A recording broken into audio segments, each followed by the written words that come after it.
जैसा कि आप जान रहे हैं कि चौरी चौरा के विधानसभा का कार्यालय, जिसका नाम जनता कार्यालय रखा गया, आज जनता कार्यालय का उद्घाटन था। जनता कार्यालय के उद्घाटन में मात्र हमारे कुछ लोग, जो हमारे पदाधिकारी कार्यकर्ता हैं, वो यहाँ पर उपस्थित होना था उनका, मगर शासन प्रशासन ने संज्ञान लेते हुए कल रात से ही, जबकि परमिशन के लिए लेटर दिया गया हम लोगों ने, उसको एसओ यहाँ के जो थाना अध्यक्ष हैं उन्होंने यह लिखते हुए निरस्त किया कि क्या बोलता है कि हमारे लग पर्याप्त पुलिस बल व्यवस्था नहीं है कि ये कार्यालय का उद्घाटन का हम समारोह को संपन्नता करा सकें। तो निश्चित तौर पे ये तो हमारे एसओ साहब और एसडीएम साहब की कोई गलती ही नहीं मानता, क्योंकि ये सत्ता के इशारे पे ऐसा हुआ है, और सत्ता के इशारे पे इस नाते हुआ है कि उन्हें मालूम चल चुका है कि जिन जातियों को हम तोड़ करके अपना वोट लेते थे और सत्ता में मलाई चाटते थे, अब उनका मलाई चाटने का खात्मा करने जा रही है ये ओबीसी पार्टी। और ओबीसी पार्टी का जन्म ऐसी जगह से हुआ है जो दलितों पिछड़ों की धरती है, क्रांति की धरती है। चौरी चौरा की ऐतिहासिकता को आप जानते ही हैं।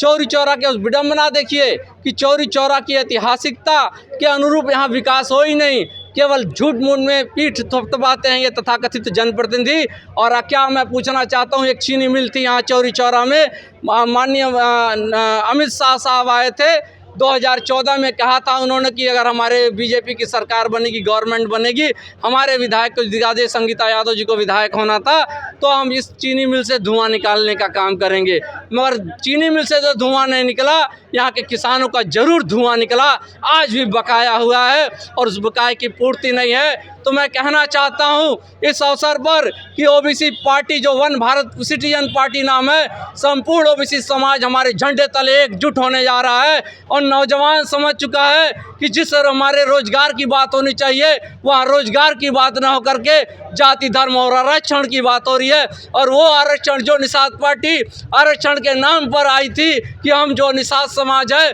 उसको हम अनुसूचित समाज में शामिल करा देंगे, हमें विधायक और मंत्री बनाओ, मगर क्या हुआ, मंत्री और विधायक तो नहीं बने, मगर क्या हुआ, केवल अपने परिवार के लोगों को, एक सूत्रीय कार्यक्रम था, विधायक मंत्री और सारे पद बांटना, और निषाद समाज को भी धोखा देने का काम किया। मैं प्रदेश की बात नहीं करता, जिले की बात नहीं करता, मैं केवल चौरी चौरा विधानसभा की बात करता हूं कि निषाद समाज के हमारे जो नौजवान हैं उनसे पूछ लिया जाए कि चौरी चौरा में कितने निषादों के परिवार में रोजगार की लहर गई है, पता चलेगा गिने चुने लोग भी नहीं है। हमारा ओबीसी समाज पढ़ लिख चुका है, अपने आप को वो सूझबूझ के साथ काम कर रहा है, क्योंकि जातियों की जो पार्टियां हैं, चाहे वो समाजवादी पार्टी ही क्यों ना हो, वहाँ भी कहीं ना कहीं पीडीए के नाम पे घोटाला हो रहा है। असली पीडीए अगर कहीं है तो हम लोग पैड बना रहे हैं, वो पैड पे लिखा जाएगा इन नौजवानों के भविष्य को 2027 में, और इसकी शुरुआत हम चौरी चौरा से कर चुके हैं। अभी कितनी सीटों पर दम भर रहे हैं और कौन है जो आपको रोकने का प्रयास कर रहा है, आपको परमिशन ना दे? भाई सीधा खुला है,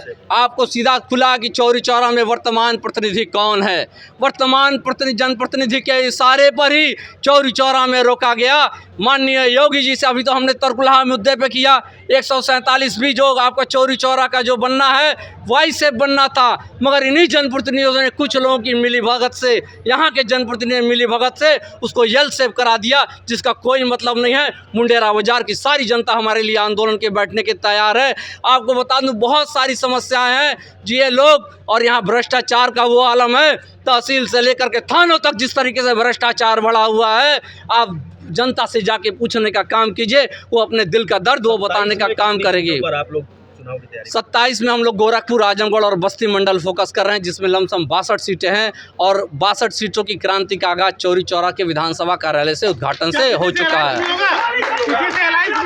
भाई अलायंस की बात तो हम नहीं करते, मगर हम ये जानते हैं कि जो हमारे मुद्दों पे साथ हो, निषाद पार्टी की तरह धोखा देने की बात नहीं हम करते। पहले काम, तब अलायंस की बात होगी, और हम चौरी चौरा में तख्ता पलट होगा ही होगा लोगों का। और चौरी चौरा की जनता अब किसी बाहरी को मौका नहीं देगी, अपने धरती के लाल। और ओबीसी बात सोचिए, इतने दशक हो गए आज तक कोई यहाँ से मंत्री नहीं बना। चौरी चौरा की लोगों ने इसी नाते ओबीसी पार्टी बनाया कि हमारा एक ही विधायक होगा चौरी चौरा से, और वो सत्ता के गलियारे में बैठ करके चौरी चौरा की जनता के नौजवानों के लिए रोजगार की बात, विकास की बात और तमाम ऐसे मुद्दों की बात करेगा जो यहाँ के हक और हकूक़ के लिए होगा।